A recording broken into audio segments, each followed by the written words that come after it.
Bonjour à tous et bienvenue sur la chaîne Photogral. Aujourd'hui, nous allons parler dans cette vidéo de vignettage, ou plus simplement la perte d'éclairement à la périphérie de l'image. Alors, nous avons tous remarqué que parfois nos photos sont plus sombres sur les bords de l'image. Alors pourquoi? Alors, il faut d'abord comprendre que la luminosité d'un objectif est indiquée comme un rapport d'ouverture géométrique.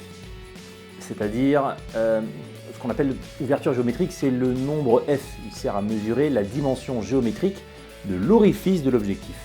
C'est simplement une grandeur mécanique pour simplifier la communication. Ce sont les chiffres que vous avez indiqués sur votre objectif, par exemple une ouverture à 2,8, à 4, à 8, à 11, etc. Et je ferai une vidéo sur le sujet. Donc la quantité de lumière qui atteint le film ou le capteur dépend notamment de l'angle du faisceau lumineux qui arrive dans l'objectif.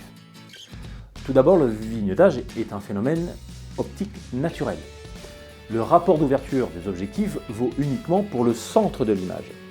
Les points se trouvant sur le contour de l'objet émettent un faisceau lumineux qui passe en oblique dans toutes les lentilles de l'objectif. Pour des raisons purement géométriques, le diamètre d'un tel faisceau optique est plus petit et il dépend de l'angle d'incidence. Donc la conséquence est qu'un point objet qui se trouve sur le bord de l'image envoie moins de lumière à travers l'objectif qu'un point de luminosité égale se trouvant au centre de l'image. La conséquence est une perte d'éclairement continue partant du centre de l'image en direction des coins. Pour bien comprendre, voici un schéma. Vous voyez que les faisceaux issus de la partie bleue sont parallèles à l'axe optique, ils prennent tout le diamètre de la lentille. Tout va bien. La partie rouge simule un rayon lumineux très oblique. Vous voyez que son diamètre est bien plus petit que le bleu. À luminosité égale, quand un rayon lumineux passe par un diamètre plus petit, le résultat est qu'il est moins lumineux sur le plan image. Alors peut-on corriger le vignettage? Oui et non.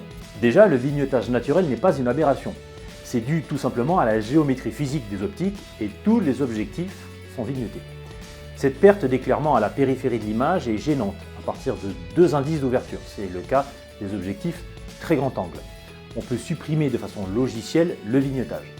Mais sans ce logiciel, il est seulement possible de corriger le vignettage en utilisant un filtre dégradé concentrique. C'est un filtre qui est livré en général avec l'objectif dédié. On utilise ce filtre uniquement sur les objectifs grand angle dans les chambres photographiques grand format.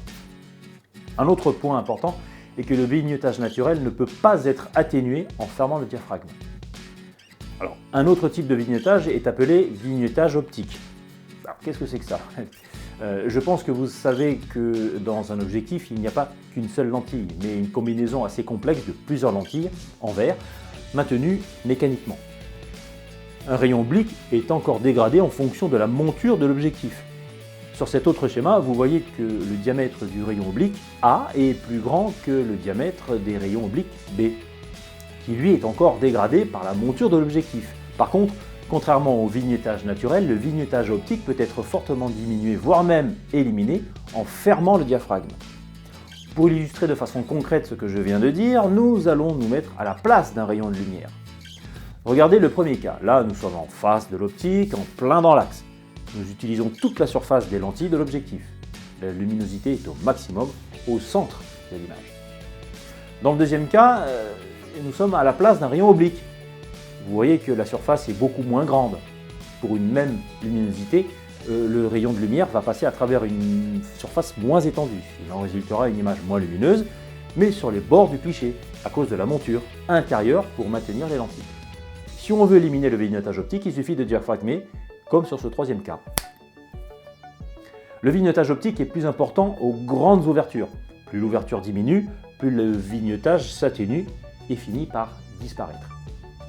Il y a un autre phénomène à la perte d'éclairement en photographie numérique. Le vignettage joue un autre rôle en raison de l'affaiblissement supplémentaire des rayons obliques sur les pixels situés au bord du capteur.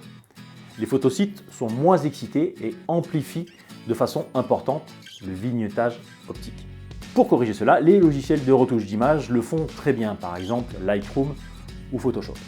Le vignettage étant gênant pour l'uniformité d'une photo, il peut être bénéfique si l'on veut donner à une photo un aspect un peu vintage, selon les goûts.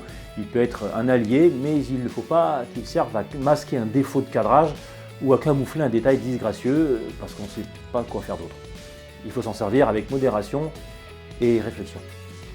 Avec tout ça, on se demande comment on peut faire de belles photos avec toutes les aberrations qui existent. Les fabricants d'objectifs ne parviennent pas à formuler des optiques dont les performances sont parfaites partout et pour tous les usages. Ils doivent choisir des compromis et se contenter de corrections maximales d'un côté et d'en avoir un petit peu de l'autre. Je vous invite à regarder toutes mes vidéos sur les aberrations. Je vous mets les liens dans la description.